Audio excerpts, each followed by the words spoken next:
Hello, in this video lecture I am going to start the first chapter of class 12 physics, the electrostatics. At first we should know what is electrostatics. Electrostatics is the branch of physics that deals with the interaction of a charge with other charges by virtue of their positions. Means एक charge एक location पे हमने रखा, दूसरा charge दूसरे location पे रखा और इन दोनों चार्जेज के बीच जो इंटरेक्शन होगा उसे हम लोग इलेक्ट्रोस्टैटिक्स में डील करेंगे। एक चार्ज कितने तरह से फोर्स एक्सपीरियंस कर सकता है? तो दो तरह से।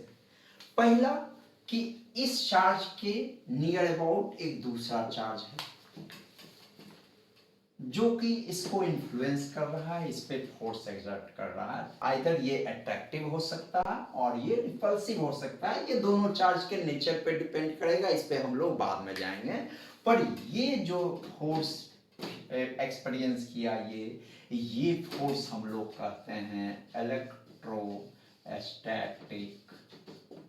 फोर्स और इलेक्ट्रिक फोर्स। इसी फोर्स और इसके इफेक्ट के बारे में हम लोग इस टॉपिक में पढ़ने जा रहे हैं।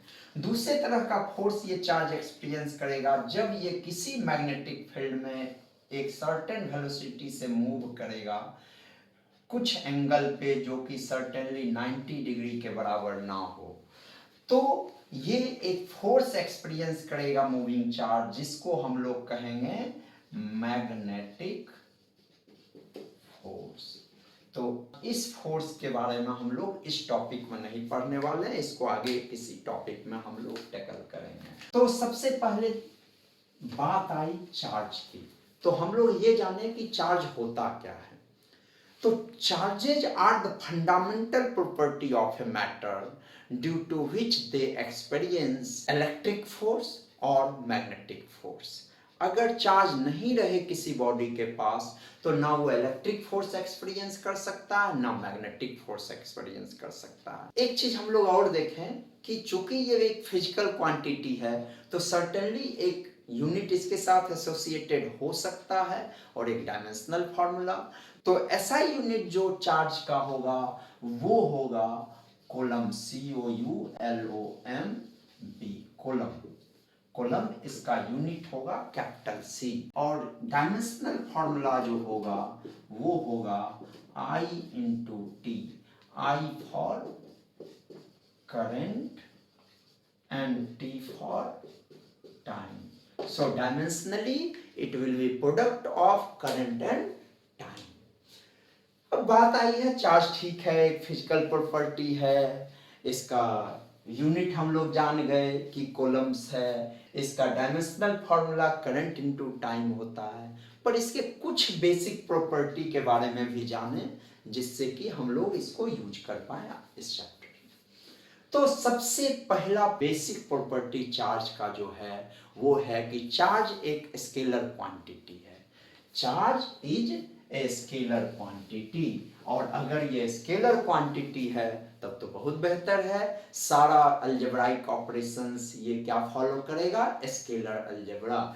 यानी अगर 2 कॉलम चार्ज को अगर हम 3 कॉलम्स चार्ज में ऐड करेंगे तो ये हमको सिंपली 5 कॉलम्स का चार्ज देगा, और अगर 4 कॉलम्स चार्ज में हम लोग 1 कॉलम का चार्ज सब्सट्रैक्ट करते हैं तो ये हमको 3 कॉलम्स चार्ज देगा। अगर डबल करें हम 4 कॉलम्स चार्ज को तो ये 8 कॉलम चार्ज देगा, यानी 2 into 4 column equal to 8 column.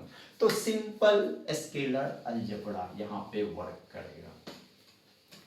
Second property I am taking here is quantization of electric charge.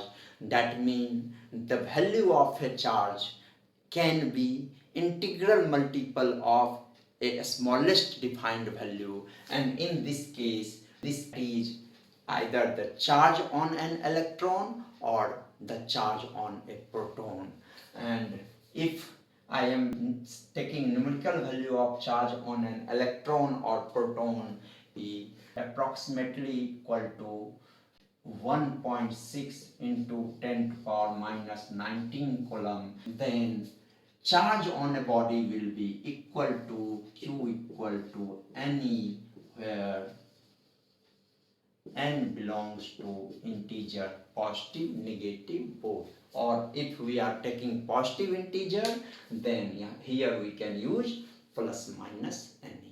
Means positive charge plus ne, integral multiple of plus e, and negative charge minus ne, that is integral multiple of minus e, that is charge on an electron. Next property we are talking is the conservation of charge. The conservation of charge means ये जो total amount charge का है universe में वो fix है, इसे ना हम बढ़ा सकते हैं ना हम घटा सकते हैं. Charge neither we created nor we destroyed. So बात करें कि हम लोग तो अक्सर बात अभी तुरंत हमने बात किया कि अरे ये बॉडी तो चार्ज है तो उसके पास तो हमने चार्ज दे दिया, पर आप हमेशा याद रखें अगर किसी बॉडी X को हमने 5 कूलम्स चार्ज दे दिया है तो यूनिवर्स में किसी जगह पे 5 कूलम्स चार्ज कम हुआ है, यानी अगर नेट चेंज ऑफ चार्ज हम देखें यूनिवर्स का तो 0. क्यों? क्योंकि कहीं पे +5 हुआ तो कहीं पे -5 भी डेवलप हुआ है और नेट डेवलपमेंट क्या हो गया? 0. Next property I am talking about is the non relativistic nature of the charge. Means एक चार्ज जो होगा वो रिलेटिविस्टिक प्रॉपर्टी नहीं फॉलो करेगा. इसका मतलब ये हुआ कि किसी चार्ज का वैल्यू उसके स्पीड पे डिपेंड नहीं करेगा. आपको ये मालूम हो कि at high speed comparable to light mass, length और टाइम सारा चीज अपना वैल्यू चेंज करता है पर चार्ज नहीं करेगा. यहाँ हम प्रॉपर्टी देखें तो अभी हमने 4 प्रॉपर्टी का बात किया है यहाँ पर, और चारों में से 2 प्रॉपर्टी देखें जो इसको मास से अलग करता है. उसमें से पहला है कंजर्वेशन ऑफ मास. नहीं होता है, मास को हम लोग एनर्जी में कन्वर्ट कर सकते हैं.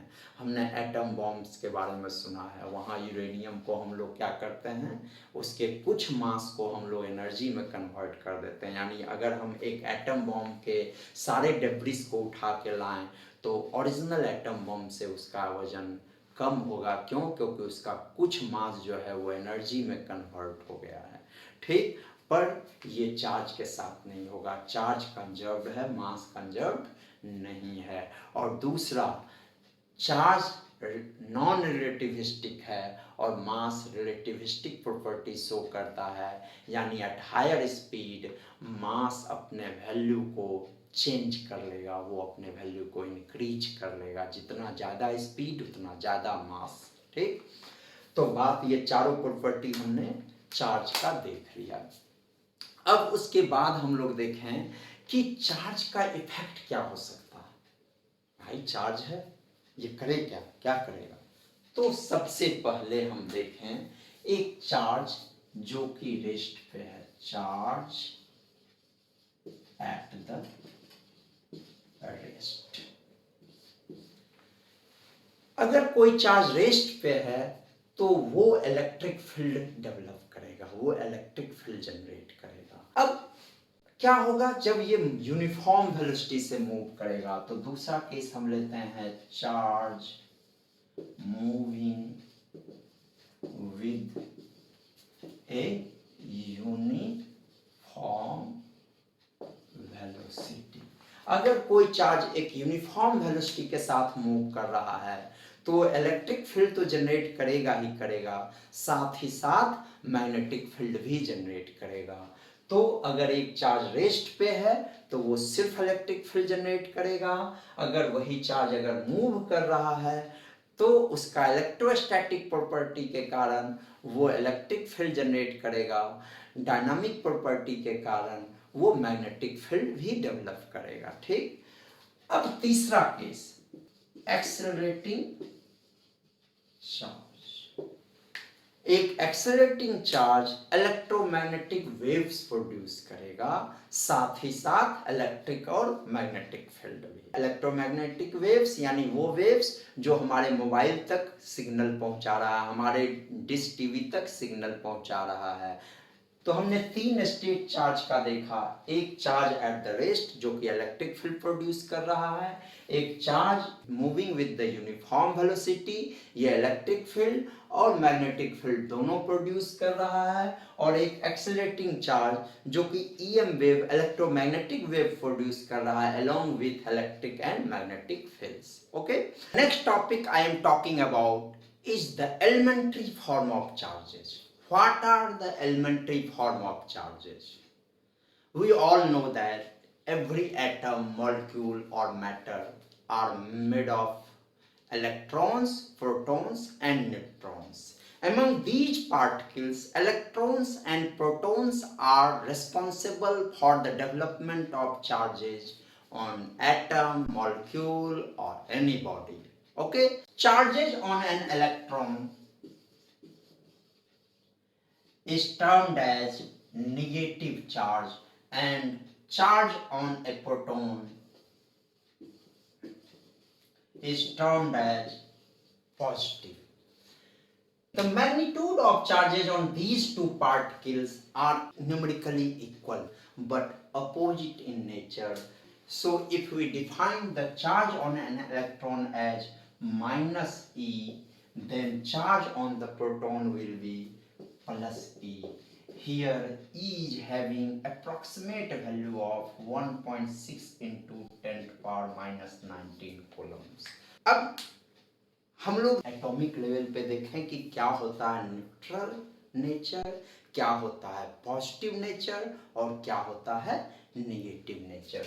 तो सबसे पहले हम एक न्यूट्रल एटम की बात करें तो उसके पास एक सेंटर में एक हैवी न्यूक्लियस है जिसमें न्यूट्रॉन जो कि अनचार्ज्ड पार्टिकल है और प्रोटॉन्स यहीं पे हमें मिलेगा, और इसके चारों ओर इलेक्ट्रॉन्स रिवॉल्व करेगा डिफरेंट ऑर्बिट्स में. तो मैंने पहले एज्यूम किया कि इसके पास जेड प्रोटॉन है, तो तय है चूंकि ये पार्टिकल न्यूट्रल है तो अगर जेड प्रोटॉन इसके पास है तो जेड ही इलेक्ट्रॉन्स भी रहेगा. तो जेड ही इलेक्ट्रॉन्स भी रहेगा और ओवरऑल ये पार्टिकल के पास प्लस जेड ई चार्ज और माइनस जेड ई चार्ज होगा, और नेट चार्ज क्या हो जाएगा प्लस जेड ई प्रोटॉन पे चार्ज प्लस माइनस जेड ई सारे इलेक्ट्रॉन पे चार्ज, और टोटल क्या हो गया 0. तो एक न्यूट्रल एटम के पास क्या होगा नंबर ऑफ प्रोटॉन्स और नंबर ऑफ इलेक्ट्रॉन्स क्या होगा सेम होगा.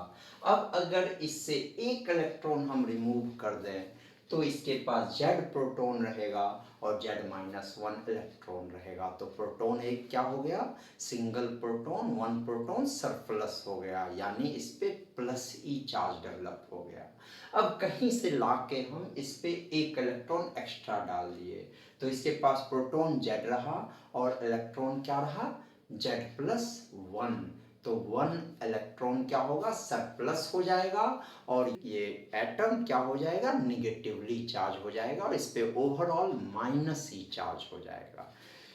तो इसी तरह एटॉमिक लेवल की तरह हम किसी बॉडी पे बात करें तो एक न्यूट्रल बॉडी की अगर बात करें हम, ये एक बॉडी है न्यूट्रल, तो इसके पास जितना नंबर ऑफ प्रोटॉन रहेगा उतना ही नंबर क्या चीज का रहेगा इलेक्ट्रॉन का रहेगा. और चूंकि दोनों नंबर सेम है n तो इस पे ओवरऑल चार्ज क्या हो जाएगा 0, क्योंकि जितना इसके पास पॉजिटिव चार्ज है उतना ही इसके पास क्या हो गया निगेटिव चार्ज है. अब मान लीजिए हम इस पे चार्ज डेवलप करवाना चाहते हैं तो नॉर्मली हम लोग चार्ज डेवलप करवाते हैं किसी भी बॉडी को, या तो हम इलेक्ट्रॉन उसको दे दें या उससे इलेक्ट्रॉन हम रिमूव कर दें. If we are giving electrons to the body, then they are getting surplus in electrons, developing overall negative charge, and if we are taking electrons out of them, then they are developing positive charge on them. Right now we have talked about neutral bodies and charged bodies. So next thing is how we can develop charges on the body. There are few methods, some of them I am talking here. The first thing I am taking here is charging by friction, means charging two bodies by rubbing with each other. अगर हम एक body को किसी दूसरे body के साथ रब करें तो एक बॉडी का इलेक्ट्रॉन दूसरे बॉडी में ट्रांसफ़र हो सकता है, और अगर ये ट्रांसफ़र हुआ है तो जिस बॉडी पे इलेक्ट्रॉन सरप्लस हुआ है उस पे नेगेटिव चार्ज डेवलप होगा, और जिस बॉडी पे इलेक्ट्रॉन डिफिशिएंट हुआ है उसमें रिलेटिवली प्रोटॉन सरप्लस हो गया है तो उस पर क्या होगा, सेम अमाउंट का पॉजिटिव चार्ज डेवलप होगा। तो इस तरह जब हम दो बॉडी को एक दूसरे के साथ रब करते हैं तो equal and opposite nature charge का डेवलप होता है, एक पर पॉजिटिव और दूसरे पे सेम अमाउंट का नेगेटिव। इसमें हमने कंजर्वेशन ऑफ चार्ज का भी यूज किया है, क्योंकि पहले से दोनों पे जीरो चार्ज था, रब करने के बाद ट्रांसफ़र हो सकता है पर चार्ज का अमाउंट जीरो का जीरो रहेगा। तो एक पे जितना पॉजिटिव दूसरे पे उतना ही नेगेटिव। हम लोग कुछ एग्जांपल्स लेते हैं कि ये रबिंग में किस पे पॉजिटिव जाना है किस पे नेगेटिव जाना है। ये मटेरियल के इलेक्ट्रिक एफिनिटी पे और बहुत सारे कैरेक्टरिस्टिक्स पे डिपेंड करेगा। कुछ एग्जांपल हम लोग लेते हैं। यहाँ हम लोग देखें कि रबिंग के कारण किस नेचर का चार्ज किस बॉडी पे डेवलप होगा। तो जब हम एक ग्लास रॉड को सिल्क क्लॉथ के साथ रब करते हैं तो सिल्क क्लॉथ पे निगेटिव चार्ज डेवलप होगा और ग्लास रॉड पे positive, again equal and opposite.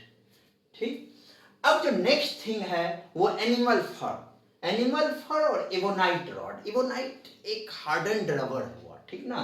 तो एवोनाइट रॉड को जब हम एनिमल फर के साथ रब करेंगे तो एनिमल फर पे पॉजिटिव चार्ज डेवलप होगा और इक्वल अमाउंट का नेगेटिव चार्ज एवोनाइट रॉड पे डेवलप होगा। और नेक्स्ट और सबसे कॉमन एग्जांपल जो हम लेने वाले हैं वो है एक कॉम्ब और हमारे हेयर का। अगर हम एक प्लास्टिक कॉम्ब को अपने हेयर के साथ रब करेंगे तो कॉम्ब पे नेगेटिव चार्ज डेवलप होगा और इक्वल अमाउंट का पॉजिटिव चार्ज क्या होगा, हमारे हेयर पे डेवलप होगा। तो ये हमने देखा कि कैसे और किस नेचर का चार्ज डेवलप हो रहा है due to rubbing, due to charge development by the friction. Next method of developing the charge on the body is development of charge by conduction. जब हम लोग एक कंडक्टिंग चार्ज बॉडी को एक कंडक्टिंग अनचार्ज बॉडी के साथ touch में लाते हैं, कांटेक्ट में लाते हैं और उसे अलग करेंगे तो चार्ज बॉडी का कुछ चार्ज क्या होगा, अनचार्ज बॉडी पे डेवलप हो जाएगा। यानी यहाँ का कुछ चार्ज यहाँ ट्रांसफर हुआ, कंजर्वेशन प्रिंसिपल अब भी वैलिड होगा, सिर्फ यहाँ से कुछ चार्ज ट्रांसफर होकर अनचार्ज पे आ गया। अब क्या होगा, जितना चार्ज यहाँ डिक्रीज हो रहा है उतना ही चार्ज यहाँ पे डेवलप हो रहा है। Next method of developing a charge on a conductor is the development of charge by induction. जब हम एक चार्ज बॉडी को किसी अनचार्ज कंडक्टर के पास लाते हैं तो इस चार्ज के इन्फ्लुएंस के कारण इस पे जो फ्री इलेक्ट्रॉन है वो इससे अट्रैक्ट होके इसके नियरर आ जाएगा और अपोजिट साइड में इलेक्ट्रॉन्स की डिफिशिएंसी के कारण यहाँ पॉजिटिव एंड डेवलप होगा। तो इस तरह से इस पे दो पोल डेवलप होगा, एक निगेटिव पोल और एक पॉजिटिव पोल। तो ऑल्दो ये बॉडी तो ओवरऑल न्यूट्रल रहा पर इसमें डिफरेंट पोजीशंस पे पॉजिटिव और नेगेटिव चार्ज डेवलप हो चुका है। Next method of development of charge is when we heat a metallic conductor, then due to thermal energy few electrons will go out of the conductor developing a positive charge on the conductor. जब हम लोग एक conductor को heat करेंगे तो इसका electron जो है वो हायर काइनेटिक एनर्जी के कारण कुछ एस्केप कर जाएगा और जितना इलेक्ट्रॉन बॉडी से एस्केप किया उतना बॉडी पे पॉजिटिव चार्ज डेवलप हो गया। तो इस प्रोसेस को, इस इमिशन ऑफ इलेक्ट्रॉन को हम लोग थर्मियोनिक इमिशन कहते हैं। Here I have given an example of development of charge by friction.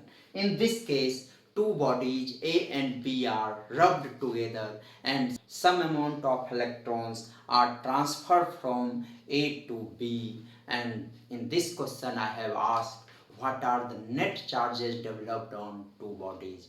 Just pause the video and write down the question. अब हमने बात किया है कि एक बॉडी है जिसे हमने दूसरे बॉडी के साथ रब किया है, ये ए है और ये बी है। यहां से इलेक्ट्रॉन ट्रांसफर हो रहा है ए से बी और वो n इलेक्ट्रॉन ट्रांसफर हो रहा है जिसमें n को हमने लिया 6 × 10⁻23, ठीक, हमने ये अप्रोक्सीमेटली 1 मोल लिया है। तो इतना इलेक्ट्रॉन अगर यहाँ से यहाँ पास कर रहा है तो ये इलेक्ट्रॉन में डिफिशिएंट हो जाएगा, इसमें प्रोटॉन का नंबर सरप्लस हो जाएगा और इसमें इलेक्ट्रॉन का नंबर सरप्लस हो जाएगा। तो इस पे प्लस एनी चार्ज डेवलप हो जाएगा और इस पे माइनस एनी चार्ज डेवलप हो जाएगा और एनी इक्वल टू होगा 6 × 10⁻23 × 1.6 × 10⁻−19, ये एक इलेक्ट्रॉन पे चार्ज का न्यूमेरिकल वैल्यू हुआ और ये हो जाएगा 9.6 × 10⁴ कूलम। यानी ए पे जो डेवलप होगा वो 9.6 × 10⁴ कूलम पॉजिटिव चार्ज डेवलप होगा और बी पे जो डेवलप होगा चार्ज वो सेम अमाउंट का नेगेटिव चार्ज डेवलप होगा, यानी कि -9.6 × 10⁴ कूलम।